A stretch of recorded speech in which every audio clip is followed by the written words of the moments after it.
জগতের কল্যাণের জন্য, জীবকে মুক্তি দেবার জন্য স্বয়ং জগৎ জননী লীলাদেহ ধারণ করে এসেছিলেন, যিনি হলেন আমাদের সকলের শ্রী শ্রী মা সারদা দেবী। শ্রী শ্রী মা সারদা দেবী হলেন স্বয়ং সরস্বতী। সেই মা কালী ঠাকুর রূপে এসেছিলেন। স্বয়ং আদ্যাশক্তি সমগ্র বিশ্ব ব্রহ্মাণ্ডের আধারভূতা সেই জগৎ জননী স্বয়ং ঠাকুরের দেহ আশ্রয় করে লীলা করেছেন। শ্রী শ্রী ঠাকুর বলেছেন, এই যে মন্দিরের মা আর এই নহবতের মা এক, অভেদ। শ্রী শ্রী মা শ্রী শ্রী ঠাকুর ও স্বামীজি মহারাজের চরণে কোটি কোটি প্রণাম নিবেদন করে ভিডিওটি শুরু করছি। নমস্কার দর্শক বৃন্দ, আমি রিনা। আমার চ্যানেলের আরও একটি নতুন ভিডিওতে আপনাদের সবাইকে জানাই অনেক অনেক সুস্বাগতম। আশা করছি মায়ের কৃপায় আপনারা সকলে ভালো আছেন, আমিও ভালো আছি। আজকে আপনারা এই ভিডিওটির মাধ্যমে একটি সত্য ঘটনা জানতে পারবেন, যেখানে স্বয়ং শ্রী শ্রী মা নিজ মুখেই বলেছেন তিনি দেবী কালী। সেই ঘটনাটি কেমন ছিল, কিভাবে তিনি নিজ মুখে বলেছিলেন আমি কালী। কারণ আমরা সকলেই জানি শ্রী শ্রী মা সবসময় আড়ালে থাকতেন। মা কখনোই তিনি তার স্বরূপ প্রকাশ করতেন না। একবার এমন একটি ঘটনা হলো যেখানে শ্রী শ্রী মা নিজ মুখেই বললেন তিনি দেবী কালী। সকলকে বলবো সেই মায়ের যে ঘটনাটি অবশ্যই শ্রবণ করুন এবং লাইক দিয়ে ভিডিওটি দেখা শুরু করুন, কারণ আপনাদের একটি লাইক আমাকে নেক্সট ভিডিও বানাতে অনেকটা মোটিভেট করে। এবং কমেন্ট বক্সে অবশ্যই শ্রী শ্রী মায়ের নামটি একবার লিখে যাবেন প্রতিদিনের মতো। প্রথমে আমরা শ্রী শ্রী মা জগৎ জননীর কিছু অমৃত কথা শ্রবণ করে নেব। মা বলতেন, ঠাকুর ভগবানের বিষয় ছাড়া কোনো কথাই বলতেন না। আমাকে বলতেন, দেখছো তো মানুষের দেহ কি, এই আছে এই নাই। আবার সংসারে এসে কত দুঃখ কত জ্বালা পায়, এ দেহের আবার পয়দা করা কেন? এক ভগবানই নিত্য সত্য, তাকে ডাকতে পারলেই ভালো, দেহ ধরলেই নানা উপসর্গ। তিনি বলতেন কর্ম করতে হয়, মেয়ে লোকের বসে থাকতে নাই, বসে থাকলে নানা রকম বাজে চিন্তা কুচিন্তা সব আসে। কত সৌভাগ্যে এই জন্ম, খুব করে ভগবানকে ডেকে যাও। খাটতে হয়, না খাটলে কি কোনো কিছু হয়? সংসারের কাজকর্মের মধ্যেও একটি সময় করে নিতে হয়। আমার কথা কি বলবো মা, আমি তখন দক্ষিণেশ্বরে রাত 3টের সময় উঠে জপে বসতুম। কোনো হুঁশ থাকতো না। একদিন জোছনা রাতে নহবতে সিঁড়ির পাশে বসে জপ করছি, চারদিক নিস্তব্ধ। ঠাকুর যে সেদিন কখন ঝাউতলায় শৌচে গেছেন কিছুই জানতে পারিনি। অন্যদিন জুতোর শব্দে টের পায়। খুব ধ্যান জমে গেছে।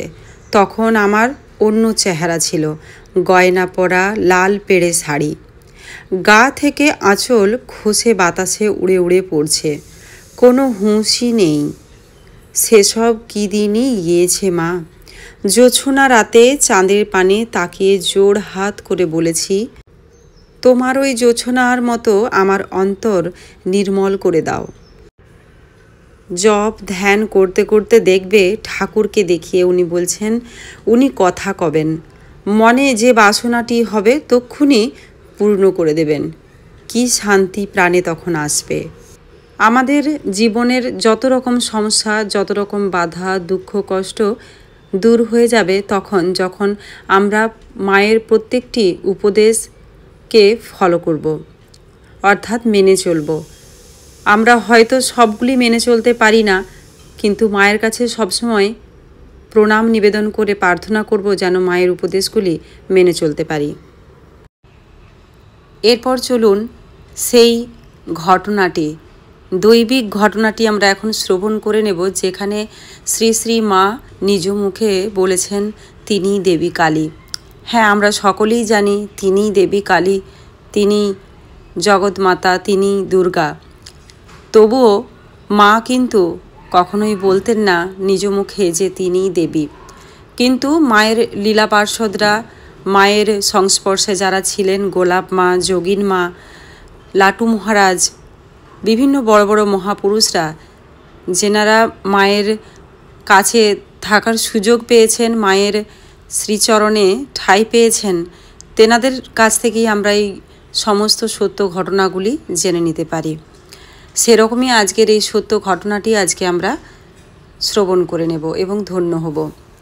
একবার কামারপুকুর থেকে জয়রামবাটি আসছেন শ্রী শ্রী মা, সঙ্গে আসছেন শিবুদা, তখন ছেলে মানুষ।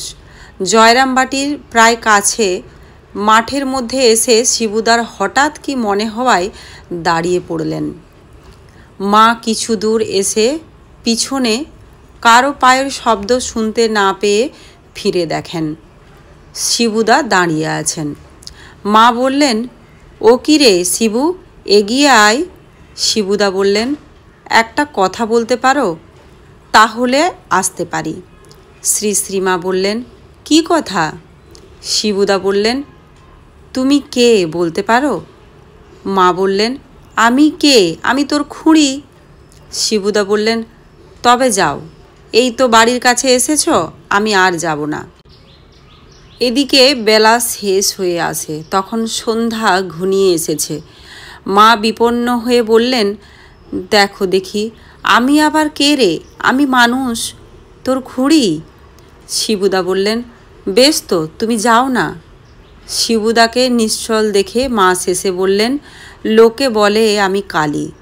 শিবুদা বললেন, কালী তো ঠিক? মা তখন বললেন, হ্যাঁ। শিবুদা তখন খুশি মনে বললেন, তবে চলো। শ্রীসীমা নিজে মুখেই স্বীকার করলেন তিনি দেবী কালী। অনেকেই তাঁর স্বরূপ চিনতে পারেন না। একবার একজন জিজ্ঞাসা করছেন, মানুষ তাহলে ভগবানকে কেন চিনতে পারেন না? তখন শ্রী শ্রী মা স্বয়ং শক্তিরূপিণী উত্তর দিচ্ছেন, সকলেই কি আর চিনতে পারে মা? ঘাটে একখানা হীরা পড়েছিল, সবাই পাথর মনে করে তাতে পা ঘষে স্নান করে উঠে যেত। একদিন এক জহুরি সেই ঘাটে এসে চিনলে যে সেখানা এক প্রকাণ্ড মহামূল্য হীরা। জয় শ্রী শ্রী মায়ের জয়। আশা করছি আজকের ভিডিওটি আপনাদের ভালো লেগেছে। ভালো লাগলে অবশ্যই একটি লাইক করবেন এবং কমেন্টে শ্রী শ্রী মায়ের, ঠাকুরের ও স্বামীজি মহারাজের নাম লিখে যাবেন। সকলে ভালো থাকবেন, সুস্থ থাকবেন। এতক্ষণ আমার সাথে থাকার জন্য আপনাদের সকলকে জানাই অনেক অনেক ধন্যবাদ।